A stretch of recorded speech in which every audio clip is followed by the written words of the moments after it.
राधे राधे। जय श्री कृष्ण भक्ति। प्रिय भक्तों, आप सभी को पुरुषोत्तम मास की पावन शुक्ल पक्ष एकादशी की हार्दिक शुभकामनाएं। ये एकादशी साधारण नहीं है। ये वह दिव्य तिथि है जिसका महत्व स्वयं भगवान श्री कृष्ण ने धर्मराज युधिष्ठिर को बताया है। अधिक मास अपने आप में भगवान नारायण का परम प्रिय मास माना गया है, और जब इसी पवित्र पुरुषोत्तम मास में भगवान विष्णु की प्रिय तिथि एकादशी का आगमन होता है, तब उसका पुण्य अनंत गुना बढ़ जाता है। शास्त्रों में कहा गया है कि इस व्रत का फल करोड़ों यज्ञों, हजारों दानों और अनेक तपस्याओं से भी बढ़कर होता है। जो मनुष्य श्रद्धा और नियम पूर्वक इस एकादशी का व्रत करता है, उसके जीवन के बड़े से बड़े संकट समाप्त होने लगते हैं। दरिद्रता दूर होती है, पाप नष्ट होते हैं और अंत समय में भगवान श्रीहरि के धाम की प्राप्ति होती है। इस बार अधिक मास की एकादशी को लेकर अनेक लोगों के मन में भ्रम की स्थिति बनी हुई है। सामान्य रूप से लोग जानते हैं कि अपरा एकादशी के बाद निर्जला एकादशी आती है, इसलिए अधिकांश लोगों को लग रहा है कि अब निर्जला एकादशी का समय है। परंतु इस वर्ष अधिक मास होने के कारण क्रम बदल गया है। शास्त्रों के अनुसार जब अधिक मास आता है, तब निर्जला एकादशी तुरंत नहीं आती। पहले पुरुषोत्तम मास की 2 विशेष एकादशियां आती हैं, जिन्हें अलग अलग पुराणों में अलग नामों से जाना गया है। कहीं इन्हें पद्मिनी और परमा कहा गया है, तो कहीं कमला और पुरुषोत्तमी नाम से वर्णित किया गया है। नाम चाहे भिन्न हो, लेकिन इनका महत्व एक ही है। यह भगवान विष्णु को अत्यंत प्रिय और मनुष्य को परम कल्याण देने वाली एकादशी मानी गई है। पद्म पुराण में वर्णन आता है कि इस एकादशी को कमला एकादशी कहा गया है, क्योंकि यह माता लक्ष्मी की विशेष कृपा प्रदान करती है। वहीं कुछ अन्य पुराणों में इसका नाम पद्मिनी एकादशी बताया गया है। भगवान श्री कृष्ण स्वयं कहते हैं कि जो मनुष्य इस व्रत को श्रद्धा, संयम और भक्ति से करता है, वह संसार में यश, कीर्ति, सुख और समृद्धि प्राप्त करता है। उसके घर में दरिद्रता नहीं टिकती, उसके कार्यों में बाधाएं समाप्त होती हैं और अंत में वह वैकुंठ धाम को प्राप्त करता है। भगवान कहते हैं कि इस एकादशी का महत्व इतना विशाल है कि स्वयं 4 मुख वाले ब्रह्मा भी इसका पूर्ण वर्णन नहीं कर सकते। देवता भी इसकी महिमा का अंत नहीं जानते। पुराणों में कहा गया है कि पुरुषोत्तम मास का प्रत्येक दिन अत्यंत पुण्यदायक होता है, परंतु जब इसी मास में एकादशी आती है, तब उसका प्रभाव कई गुना बढ़ जाता है। इसलिए जो मनुष्य इस अवसर को खो देता है, वह वास्तव में एक दुर्लभ आध्यात्मिक अवसर खो देता है। यह एकादशी केवल उपवास का पर्व नहीं है, बल्कि आत्मशुद्धि, मन की पवित्रता और भगवान से जुड़ने का दिव्य माध्यम है। इस दिन केवल भोजन का त्याग करना ही पर्याप्त नहीं माना गया, बल्कि मन, वचन और कर्म से भी शुद्ध रहने का आदेश दिया गया है। शास्त्रों में कहा गया है कि इस व्रत की तैयारी दशमी तिथि से ही प्रारंभ हो जाती है। दशमी के दिन से ही नियमों का पालन आरंभ करना चाहिए। सबसे पहले कांसे के पात्र का त्याग करने को कहा गया है। दशमी, एकादशी और द्वादशी, इन तीनों दिनों में कांसे के बर्तन में भोजन करना निषिद्ध माना गया है। शास्त्रों के अनुसार कांसे में भोजन करने से व्रत का प्रभाव कम हो जाता है, इसलिए इस दिन मिट्टी, तांबे या स्टील के पात्र का उपयोग करना उचित माना गया है। दशमी तिथि को मदिरा, मांस, लहसुन, प्याज और तामसिक भोजन का पूर्ण त्याग करना चाहिए। शहद खाना भी निषिद्ध माना गया है। शास्त्रों में कहा गया है कि जो व्यक्ति एकादशी से पहले ही अपने आहार को शुद्ध कर लेता है, उसका व्रत अधिक प्रभावशाली बनता है। इस दिन साग, चना और दूसरे के घर का भोजन भी नहीं करना चाहिए। भोजन केवल एक बार करना चाहिए और उसमें भी नमक का त्याग करना अत्यंत शुभ माना गया है। यह नियम विशेष रूप से अधिक मास की एकादशी में बताया गया है। जो व्यक्ति व्रत करना चाहता है, उसे दशमी की रात्रि से ही ब्रह्मचर्य का पालन आरंभ कर देना चाहिए। भूमि पर शयन करना श्रेष्ठ माना गया है। मन को शांत रखना चाहिए और व्यर्थ के विवाद, क्रोध तथा कटु वचन से बचना चाहिए।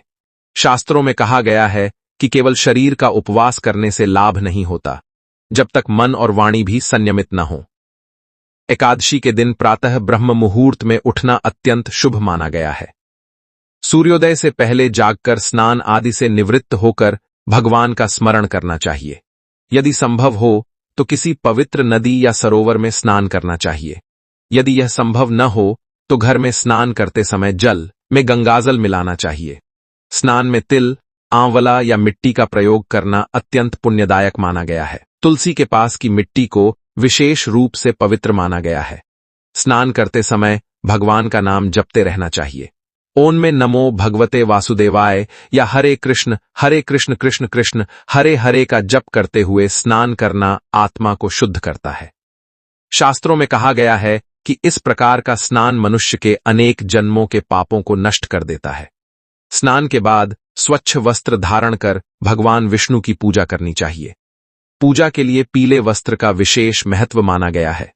भगवान को कलश के ऊपर स्थापित करने की विधि बताई गई है। कलश तांबे या मिट्टी का होना चाहिए। उसमें गंगाजल, पंचरत्न, सुपारी और अक्षत डालकर आम या अशोक के पत्ते लगाने चाहिए। उसके ऊपर नारियल रखकर भगवान विष्णु की प्रतिमा या तस्वीर स्थापित करनी चाहिए। पूजन में रोली, मौली, धूप, दीप, नैवेद्य, पुष्प, तुलसी दल, पंचामृत और फल का उपयोग करना चाहिए। भगवान को पीले पुष्प और तुलसी अत्यंत प्रिय मानी गई है। इस दिन विष्णु सहस्त्रनाम, गीता पाठ और हरिनाम संकीर्तन का विशेष महत्व बताया गया है। जो व्यक्ति रात्रि में जागरण कर भजन कीर्तन करता है उसे अनंत पुण्य की प्राप्ति होती है। अब इस पवित्र एकादशी से जुड़ी दिव्य कथा का वर्णन सुनिए। प्राचीन समय में एक राजा थे जिनका नाम पद्मसेन था। उनके राज्य में अपार धन और वैभव था, परंतु संतान सुख नहीं था। राजा और उनकी रानी अत्यंत दुखी रहते थे। अनेक यज्ञ, दान और तपस्या करने के बाद भी उन्हें संतान की प्राप्ति नहीं हुई। एक दिन एक महर्षि उनके महल में आए।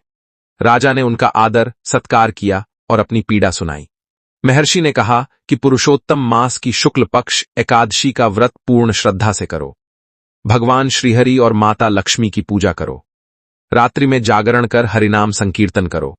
यह व्रत तुम्हारे सभी दुख दूर करेगा। राजा और रानी ने पूरे नियम पूर्वक व्रत किया। दशमी से ही संयम रखा।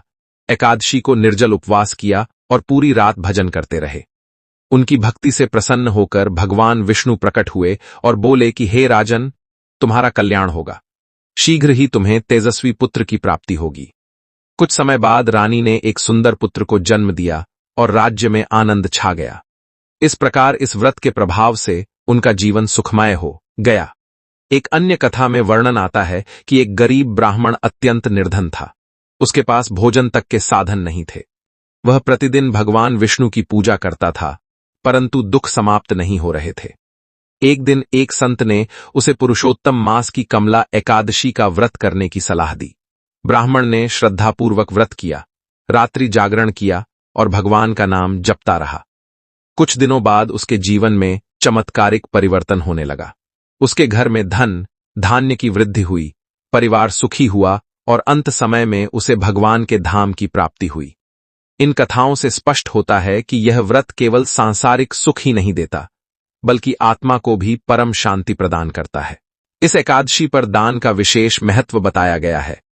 अन्न, वस्त्र, घी, फल, दक्षिणा और जल से भरा कलश दान करना अत्यंत पुण्यदायक माना गया है।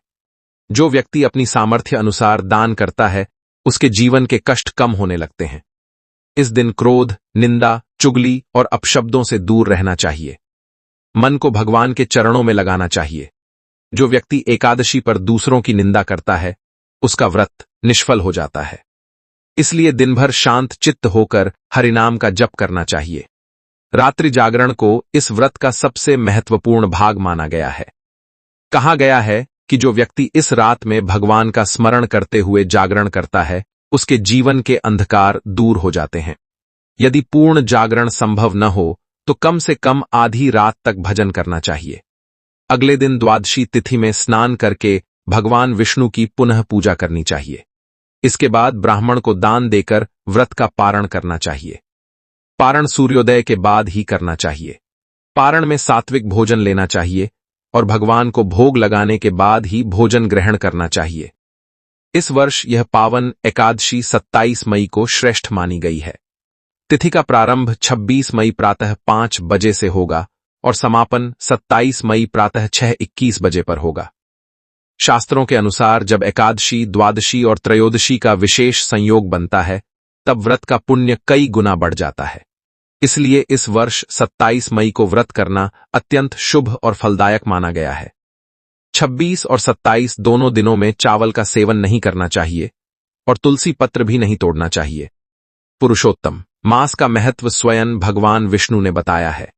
कहा गया है कि जो मनुष्य इस मास में कथा सुनता है, दान करता है, हरिनाम जपता है और एकादशी का व्रत करता है, उसके जीवन के बड़े से बड़े दोष समाप्त हो जाते हैं। जिन लोगों के कार्य अटकते हैं, विवाह में बाधा आती है, संतान सुख नहीं मिलता, आर्थिक संकट बना रहता है या मानसिक अशांति रहती है, उन्हें इस व्रत को अवश्य करना चाहिए।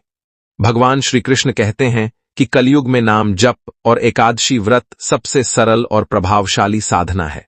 बड़े बड़े यज्ञ करना सबके लिए संभव नहीं, कठिन तपस्या करना भी सबके बस की बात नहीं, लेकिन एकादशी का व्रत हर मनुष्य अपनी सामर्थ्य अनुसार कर सकता है। जो श्रद्धा से भगवान का नाम लेता है, उसके जीवन में अवश्य परिवर्तन आता है। इसलिए प्रिय भक्तों, इस पावन पुरुषोत्तम मास की दिव्य एकादशी को श्रद्धा, विश्वास और भक्ति से मनाइए। भगवान विष्णु और माता लक्ष्मी की कृपा पाने का यह दुर्लभ अवसर है। मन को पवित्र रखिए, हरिनाम जपिए, कथा सुनिए और भगवान के चरणों में अपना जीवन समर्पित कीजिए। जो मनुष्य सच्चे हृदय से भगवान को पुकारता है, भगवान उसकी पुकार अवश्य सुनते हैं। भगवान श्रीहरि आप सभी के जीवन में सुख, शांति, समृद्धि और भक्ति प्रदान करें। राधे राधे।